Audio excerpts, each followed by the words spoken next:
అసలు మనము 3 పూటలు తిండి తిన్న తర్వాత అసలు టాబ్లెట్స్ ఎందుకు తీసుకుంటాం? అసలు టాబ్లెట్ ఏసుకోవాల్సిన పరిస్థితి ఎందుకొస్తుంది? మీలో ఎవరికైనా ఈ క్వెషన్‌కి ఆన్సర్ తెలుసా? తెలిసిన వాళ్ళైతే ఈరోజే కామెంట్ చేయండి. అసలు ఎందుకేసుకుంటాం ఆ టాబ్లెట్స్? హై బీపీ అంటారు. లో బీపీ అంటారు. Sugar, thyroid ఎందుకొస్తుందసలు?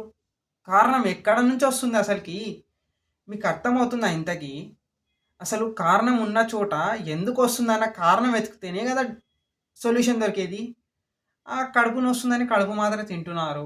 కిడ్నీ నొస్తుందని కిడ్నీలో రాళ్ళున్నాయని కిడ్నీలో రాళ్ళు మాత్రలు తింటున్నారా? అట్లయితే ఒక్క విషయం జాగ్రత్తగా మీరు గుర్తుపెట్టుకోవాల్సిందే. ఎందుకోసం తింటున్నారనేది కాకుండా, మాకు ఈ సమస్యకి అసలు పరిష్కారం ఎక్కడ దొరుకుతుందంటే ఇక్కడే దొరుకుతుంది.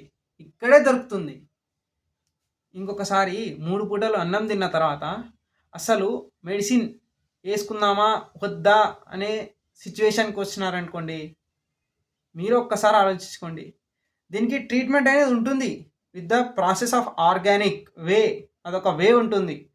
ఆ వేలో పద్ధతి అనేది ఉంటుంది. ఆ పద్ధతిని మనం పక్కా ఫాలో చేస్తే మన హెల్త్ మనకు బావుంటుంది గదా! అయిపాయే. హో గయా.